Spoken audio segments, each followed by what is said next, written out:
What to watch in the NBA, as training camps are set to open. The first practices of the season in the NBA are here, with teams set to hit the floor on Tuesday to formally begin getting ready for the 2021-22 campaign. A six-pack of things to watch as things get started. Milwaukee is running it back. The Bucks used 8 players in Game 6 of the NBA Finals, the title-clincher against Phoenix, and 7 of them are still on the roster. The exception is PJ Tucker, now part of the Miami Heat.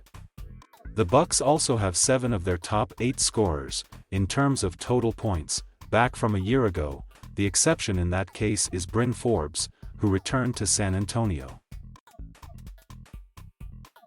Plus, Giannis Antetokounmpo played the game of his life to finish off that title run, a 50-point, 14-rebound masterpiece, and he isn't even 27 yet. His best easily may be yet to come. San Diego hasn't technically had an NBA team since 1984. This week, the city has 3. The Los Angeles Clippers, Denver Nuggets, and Brooklyn Nets are all calling San Diego home this week for training camp. They're all practicing separately, using 3 different facilities. The Nets will play in Los Angeles against the Lakers on Sunday before returning home, while the Nuggets and Clippers will play in Los Angeles on Monday. If so inclined, the Houston Rockets might be able to do something very rare in the preseason. Start with a 3-guard lineup: Josh Christopher, Jalen Green, and Daishin Nix. Put Usman Garuba at forward. Put Alperen Sengun at center. It adds up to 5 teams on the floor. There are no fewer than 21 teams on NBA rosters as training camps begin Tuesday, including 5 Rockets and a trio of 18-year-olds: Golden State's Jonathan Kuminga, Oklahoma City's Josh Giddey, and San Antonio's Joshua Primo. Of those, Kuminga and Giddey will turn 19 before the regular season begins. Primo doesn't turn 19 until December 24th.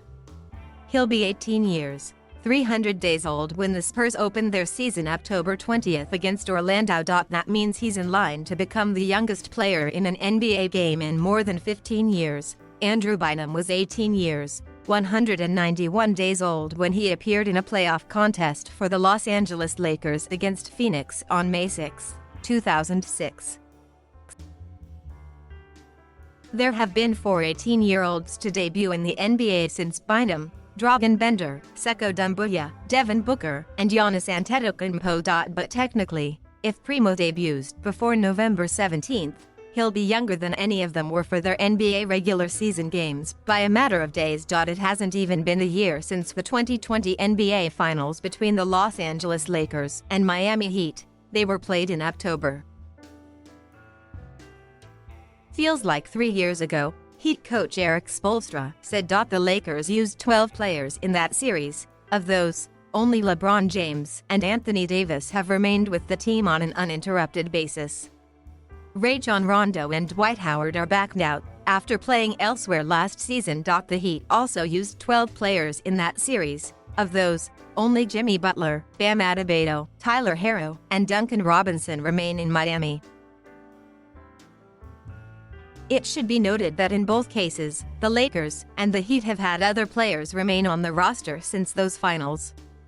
They just didn't play in that title series inside the restart bubble at Walt Disney World. The games that start Sunday when Brooklyn visits the Los Angeles Lakers mean, and this can't be stressed enough, absolutely nothing in terms of wins and losses.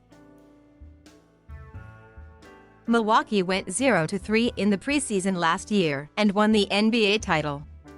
Phoenix went 0-4 in the preseason last year and went to the NBA Finals. The only team in the last 25 years that had the best record in the preseason and went on to win the NBA crown was Golden State in 2016-17. For Raptors fans in Toronto, the wait is nearly over. The team plays at home next week. Really at home, that is. For the first time since February 28, 2020. The Raptors will play a game in Toronto when they open their preseason schedule against Philadelphia.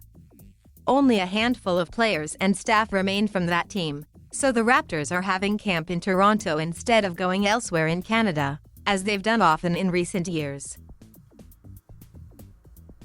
Toronto called Tampa, Florida, home last season. Because of the pandemic, we thought it was really important to re-establish our base here and get everyone familiar with the city, Raptors general manager Bobby Webster said. A lot of our players, a lot of our staff, haven't been here, so we thought that was really important for us to do that. Thank you for watching. Please subscribe